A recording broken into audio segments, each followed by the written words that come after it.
Stater John Faso scored an overwhelming victory this week over William Weld to become the Republican Party's official choice for governor of New York State. And now John Faso, Mr. Weld's opponent in the Republican primary this September. Welcome and good day. Thank you. Your party is split, there's no doubt about that, between moderates and conservatives, or at least that's the general impression. Do you see that as a very difficult hurdle to get over if you want to beat Eliot Spitzer? No, Gabe, I don't really perceive it as being split between moderates and conservatives. I mean, the Republican Party is a big tent. The two major national parties in our country both have different wings, and certainly the Republican Party is no exception to that. But I think what I'm very enthused and humbled about is that I received over 60% of the vote at the convention. And these are party activists. These are people who spent many months listening to both candidates. And there were some other candidates in the race a few months ago as well. So they spent more time with these candidates than any other people in the state. And I'm pleased and really gratified and humbled that I was able to win over 60% of that vote. Now, you're pro-life. You're against the abortion rights people, and Mr. Spitzer is one of them. Do you think that's going to be an important issue? I think the main issue in this state is the pocketbook. It's high taxes. It's people being forced out of this state. It's declining educational achievement. It's education reform. You know, Gabe, I was the sponsor of charter schools in the state legislature and a major proponent of getting those enacted. The mayor and the chancellor in New York City want 250 charter schools to create more choice in public education. I strongly believe in that. So I think the issues are mostly economic. It's high taxes.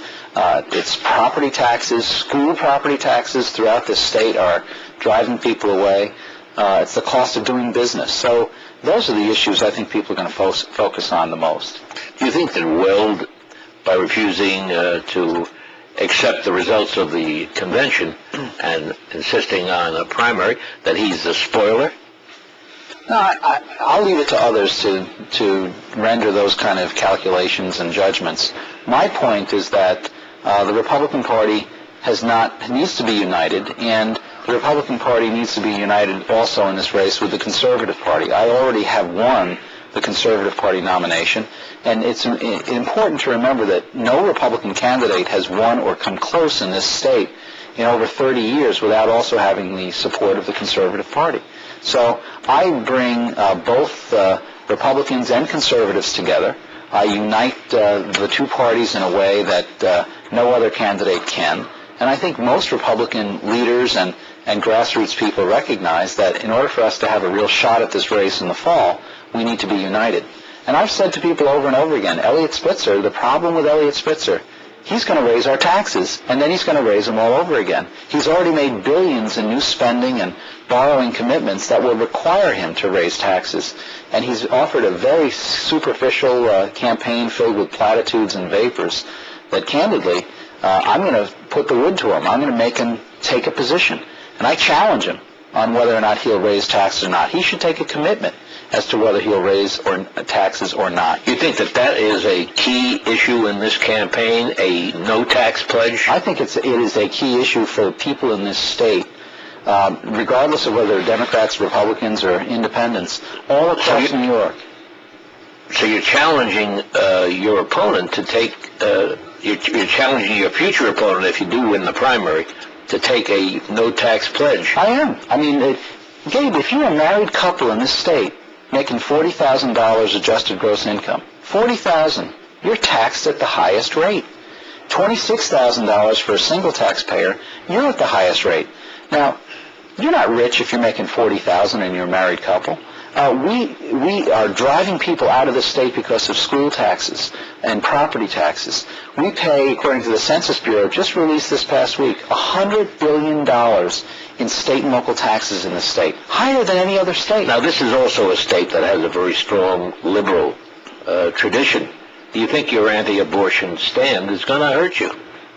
You know, I've said all along that I'm pro-life, but I recognize that regardless of who's elected, the basic right to abortion and that law is not going to change. The areas where the court decision will. That's correct, but it's also New York law before the court decision. Right. But the things I do support parental notification for minors 16 and under, and I think the broad majority of New Yorkers support parental notification. This is something that I think is common sense. What about your opposition to gay marriage? Well, Hillary Clinton's against gay marriage, so my position is very similar to hers. And when I was in the state legislature, I voted for many years, before virtually any Republicans were, for the non-discrimination bill against gays and lesbians. So I have a strong record of being a constructive legislator, of being open to different points of view, and I think the record bears that out. Didn't you vote against a bill that would have provided equal pay for women for doing the same job as men? Absolutely not. I totally support equal pay for equal work. And any accusation to the contrary is just a silly accusation. That was a totally different bill that would have had the government deciding for the private sector how it shall pay wages for different categories of employers. The private sector marketplace should determine how much people get paid. But equal pay for equal work, I absolutely support it. And by the way, that's 40 years federal and state law. But doesn't that kind of legislation, isn't it sometimes required for the government to monitor or to enforce standards? Enforce equal pay for equal work, certainly, but not determine that one different job category is the same as another one, and have the private sector being told by the government how much it should pay workers. I mean, the private sector the NBC shouldn't be told by the government how much they should pay you versus someone who might be a writer down the road. I mean, the fact is the private sector economy sets wages and not the government. Okay, we'll be back after a few moments with more questions for you, Mr. Faso. We're back here with John Faso, candidate for the Republican nomination for governor. There was I believe it was Joe Bruno, the head of the Senate, the majority leader of the state Senate, who said that this party was trying to stir people up. This party isn't dead in the water. As a former naval person, I'd like to ask you, what's the course and speed? Is it dead in the water? Well, right now I'm full speed ahead. And what's the destination? The executive chamber in Albany. And the destination is you have to go win the hearts and minds and talk to the people of the state. And I think the issue is overwhelmingly it's taxes and it's jobs and it's education reform. I'll give you one other thing that I believe in building infrastructure, but doing it in a fiscally responsible way. We spend the motorists pay $600 million in sales taxes on gasoline, and that money goes to the general fund. I want to put it into pay-as-you-go financing for transit projects and for road and bridge projects. Is Mr. Weld a carpetbagger? He meets the statutory and constitutional tests for running for office, so I wouldn't apply any. I think I wouldn't term him as a carpetbagger. Is there a big ideological difference between you? I think it's more stylistic than anything else, but I also think my experience and training over the last 20 years is grounded in New York. My vision is dealing with the future. It's not dealing with the past. And I think there are some definite distinctions. And as we campaigned, the people who really saw us and met us and talked to us and asked us questions at the grassroots level, over 60% of them voted for me at that convention yesterday. I think that's really significant. Would you support the CFE lawsuit and not block the apportioning of more funds for schools in New York City? I think what we have to do is we have to make sure that more money goes to high-needs districts like New York City, but also like places like Buffalo and Mount Vernon and Hempstead and those districts that have low wealth and high needs, high degree of poverty. But we also have to make sure that any such aid is accompanied by accountability mechanisms and performance so that we can judge the results. So you're not for abiding immediately by the court decision? Well, the court decision is not final. And the problem with the court decision, and I've talked to a number of people about this, including the people who are concerned about the outcome of this from the city's perspective, the fact of the matter is that decision would require a 30% increase in the state income tax to pay for it. You couldn't simply reallocate existing school aid and come up with the dollars that would be necessary to deal with CFE, not just for New York City, but for the other high-needs districts around the state. Is this a battle for the soul of the Republican Party?